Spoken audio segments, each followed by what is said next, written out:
Colombia.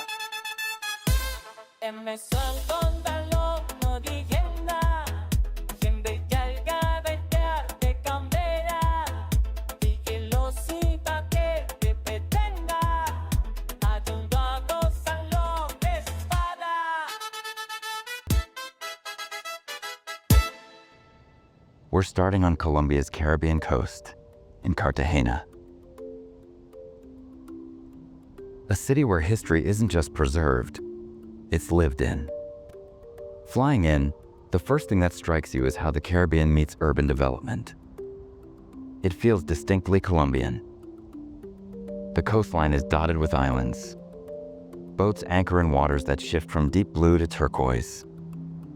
Low-rise buildings give way to modern skyscrapers as you approach the historic center. The Torre del Reloj, the clock tower, marks the original entrance to the old walled city. Built in 1631, this wasn't just a decorative gateway. It was a defensive structure, the main passage through walls that protected one of Spain's most important colonial ports. Today, it's where Colonial Cartagena officially begins. But the real defensive masterpiece sits on the hill overlooking the city. San Felipe de Barajas Fort. Construction started in 1657, and this citadel never fell to enemy attack. Not to the British, not to pirates. Its network of underground tunnels was engineered so precisely that even whispers could carry between chambers. It allowed defenders to communicate during sieges. Walking through these passages, you're not just seeing history. You are standing inside military engineering that was centuries ahead of its time. What makes Cartagena unique isn't just the fortifications. It is the neighborhoods themselves. The walled city is a maze of colonial architecture painted in colors you won't see anywhere else. Vibrant oranges, deep greens, sunset yellows. These aren't one or two-story homes. Entire blocks maintain this aesthetic, creating streetscapes that feel like stepping into the 17th century, but with the energy of a living city. As the sun sets and the lights come on, modern Cartagena reveals itself. The skyline along the coast looks like it could be Miami.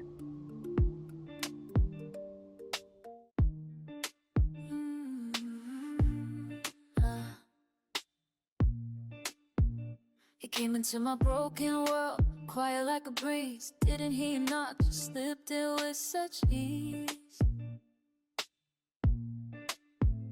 Saw the cracks inside my walls, never forced to make them stop. Waited while I wrestled with the pain I couldn't drop.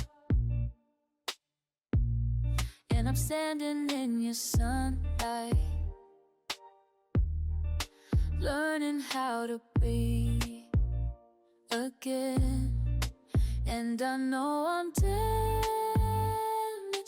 goods, but you make me feel like I understood. 2 hours east of Cartagena, the Caribbean coast transforms into something else entirely. Tayrona National Park, where jungle mountains plunge directly into the sea. The park covers 58 square miles. What makes it exceptional isn't just the scenery, it is the ecosystem. This is where the Sierra Nevada de Santa Marta meets one of Colombia's most biodiverse protected areas. It is the world's highest coastal mountain range. Sunrise here is worth the early wake-up call. The way the light hits the water turns it molten gold. As the forest wakes up, so does the wildlife. Tayrona is home to over 300 bird species and more than 100 mammal species.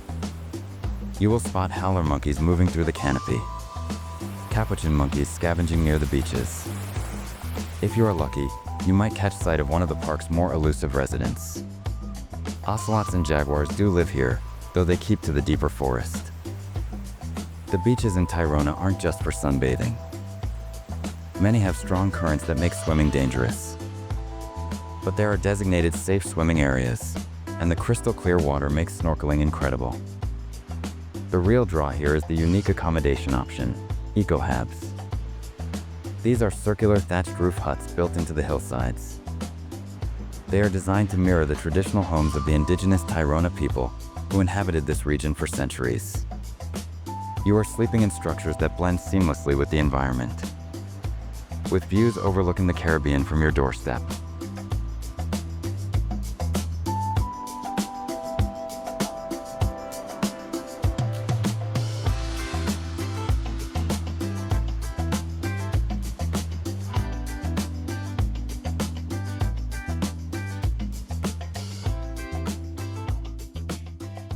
Now we are heading inland to Colombia's capital, Bogota.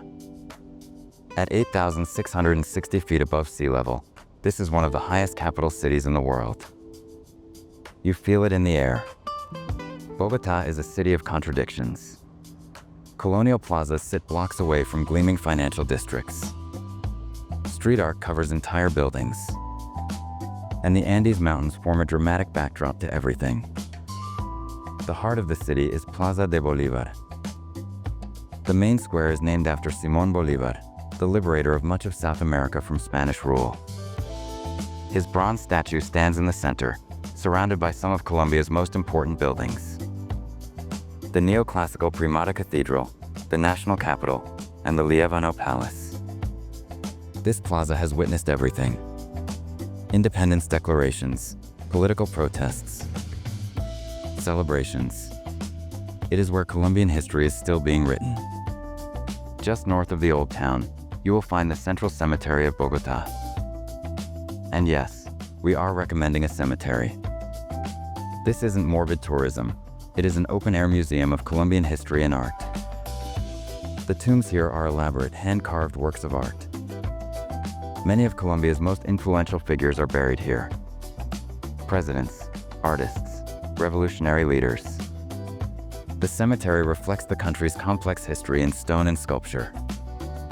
Then there is the Basílica Menor de Nuestra Señora de Lourdes, one of the most striking examples of neo-Gothic architecture in South America. Built in the early 20th century, its twin spires and Moorish influences make it stand out dramatically. The Vatican officially recognized it as a basilica in 2016. Bogota isn't a city that immediately charms you. It is too big, too chaotic, too intense for that. But give it time, and it reveals layers. The architecture tells stories of Spanish colonialism, independence struggles, and modern ambition. This is Colombia's intellectual and cultural capital, and it demands more than a quick visit.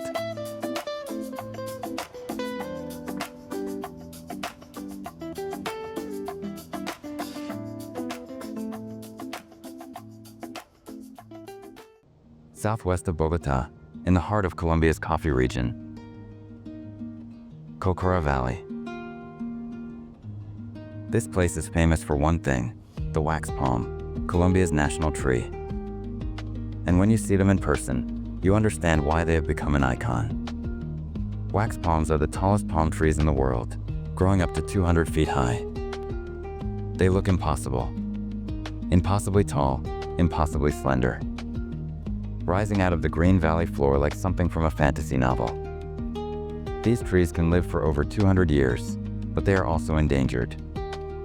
They only grow at high altitudes in specific Andean microclimates. Cocora Valley is one of the last places where you can see them in large numbers. The valley itself sits at around 7,500 feet. The landscape is classic Andean cloud forest. Rolling green hills, constant mist, waterfalls feeding into clear pools, and dense forest patches that are home to an incredible variety of wildlife. Hummingbirds are everywhere here. You will see them hovering near flowers, their wings beating so fast they are just a blur. Colombia has the second highest number of hummingbird species in the world. Cocora is one of the best places to observe them. The valley is massive, which is why many visitors opt to explore it on horseback.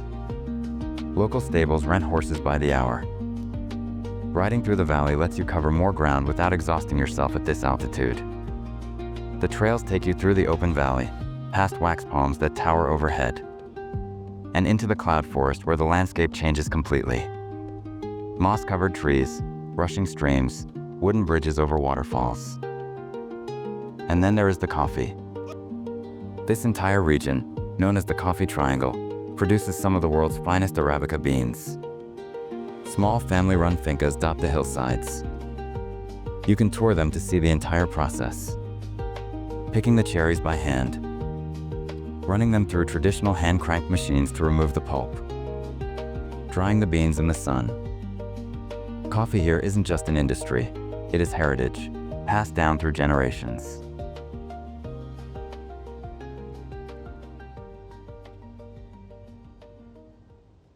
East of Medellin, about 2 hours by road, you will find Guatape.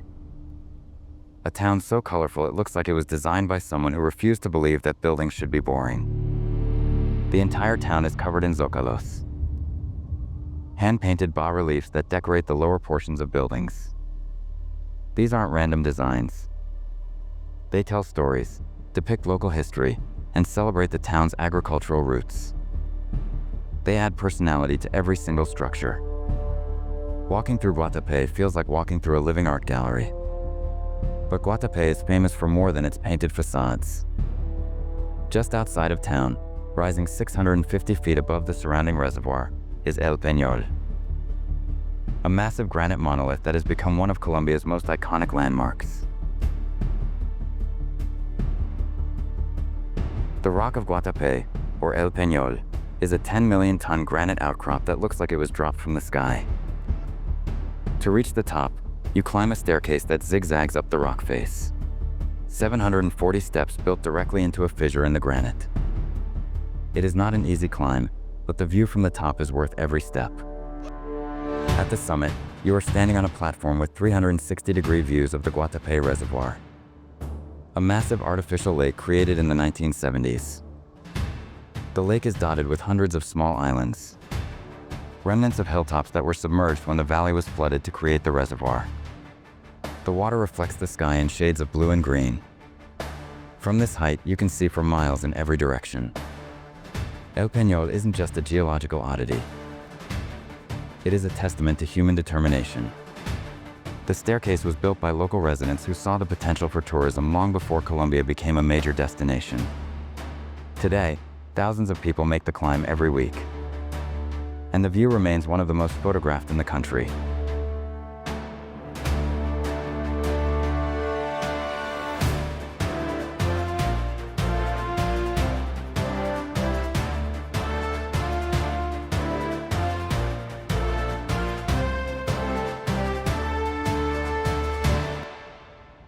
Now we are heading to Colombia's Caribbean islands, San Andrés and Providencia, located 500 miles northwest of the mainland, closer to Nicaragua than to Cartagena. These islands are geographically in the Caribbean, but politically Colombian. They have a distinct cultural identity that blends English, Creole, and Spanish influences. The locals call the waters around San Andrés the Sea of Seven Colors. It is not an exaggeration. The range of blues and greens you see here, from deep navy to almost translucent turquoise, is caused by the coral reefs. These reefs create varying depths that refract light differently. It produces a spectrum of colors that shift as you move across the water. San Andrés and Providencia are paradise for water sports. You can parasail above the seven-colored sea, go snorkeling along coral reefs teeming with tropical fish, or dive deeper to explore underwater caves and shipwrecks. The islands have nearly 40 official dive sites. Water visibility often exceeds 100 feet. This is some of the clearest water in the Caribbean. The beaches here are exactly what you imagine when you think of a tropical Caribbean island. Powdery white sand, palm trees leaning over the shore, water so clear you can see your feet when you are waist deep. But these islands are more than just pretty beaches. They are home to a unique Rizal culture, descended from English-speaking Afro-Caribbean settlers. We are going deep into the jungle now, to Leticia, Colombia's gateway to the Amazon. Located at the extreme southern tip of the country, where Colombia, Brazil, and Peru meet, Leticia sits on the banks of the Amazon River, the largest river system on Earth. The Amazon here is massive, Miles wide, the color of coffee with milk. Moving with a slow, relentless power. Flying in, all you see is green. Endless, unbroken rainforest stretching to the horizon. This is the lungs of the planet. One of the most biodiverse ecosystems on Earth. Home to over 400 billion individual trees. Leticia itself is small, but it is the starting point for river expeditions into the jungle. You take boats upriver or into tributary channels. Within minutes, the modern world disappears. The forest here is so dense that sunlight barely reaches the ground. This is Caño Cristales, also known as the River of Five Colors, or the Liquid Rainbow. And yes, it is real. Between July and November, when water levels and sunlight conditions align, this river in central Colombia transforms into one of the most beautiful natural phenomena on the planet. The colors, reds, pinks, yellows, greens, blues. They are caused by an aquatic plant called Macarenia clavellera that grows in the riverbed. When the rainy season brings the right water levels and the sun hits the plants at the right angle, they bloom in vivid hues. The result is a river that looks like someone spilled liquid paint across the rocks. Caño Cristales is located in a remote part of Medellin department. Access is tightly controlled to protect the ecosystem. You can't just show up. You need to book tours through La Macarena, the nearest town. On Colombia's Pacific coast, where the jungle meets the ocean, lies Utría National Park, one of the most biodiverse places on Earth. This park protects both coastal rainforest and marine environments. Between July and October, it becomes a sanctuary for humpback whales. These giants migrate here from Antarctica to give birth in the warm, protected waters of Utría's Cove. You can watch them breach, spy hop, and nurse their calves just offshore. The park is also home to bottlenose dolphins, sea turtles, and over 400 bird species. Utría is a reminder that Colombia's Pacific coast is just as spectacular as its Caribbean side. It is just far more remote. Back on the Caribbean side, just south of Cartagena.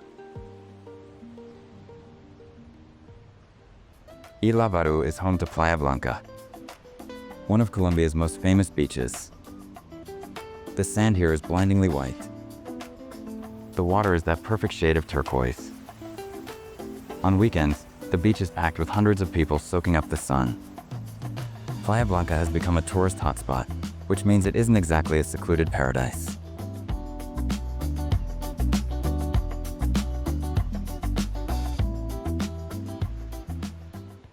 In the Santander region of northern Colombia, perched on a hillside overlooking the Suárez River Canyon, is Barichara. Widely considered one of the most beautiful colonial towns in all of South America. And when you see it, you understand why. Barichara was founded in 1705, and the architecture here has been preserved almost perfectly. The buildings are whitewashed with terracotta tiled roofs. The streets are paved with hand-cut stones. Everything is constructed from local sandstone that changes color throughout the day. Golden at sunrise, deep orange at sunset. The centerpiece of the town is the Cathedral of the Immaculate Conception.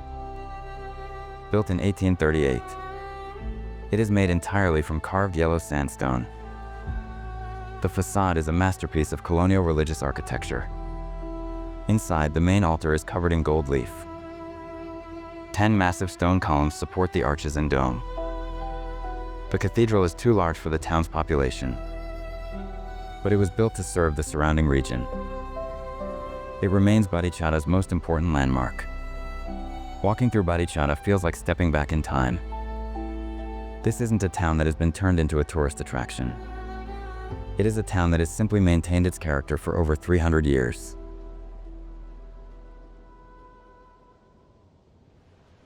An hour by boat from Cartagena, the Rosario Islands are part of a protected coral reef archipelago.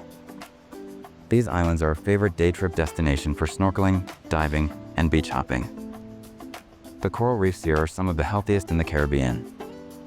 They are home to hundreds of fish species, sea turtles, and rays. The water is crystal clear. The beaches are postcard perfect. The vibe is pure Caribbean relaxation. If you are in Cartagena and want to escape the city for a day, the Rosario Islands are where you go.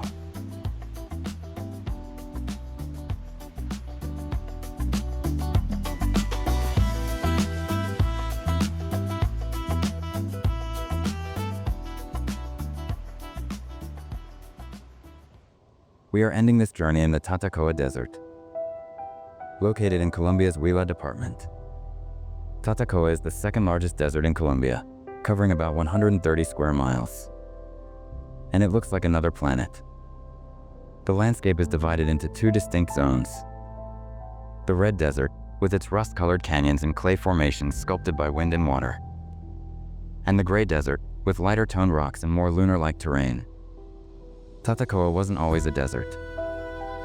Millions of years ago, this was a tropical forest. Climate change transformed it into an arid badlands. Today it is a paleontological treasure trove. Fossils of ancient mammals, giant sloths, and even prehistoric crocodiles have been found here.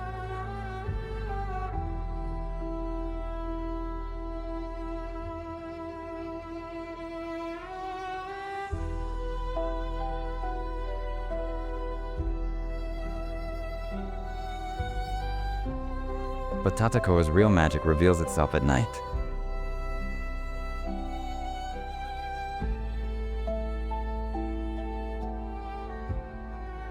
If this video changed how you see Colombia, let us know in the comments. And if you are planning a trip, tell us which of these places you are adding to your list. Until next time, keep exploring.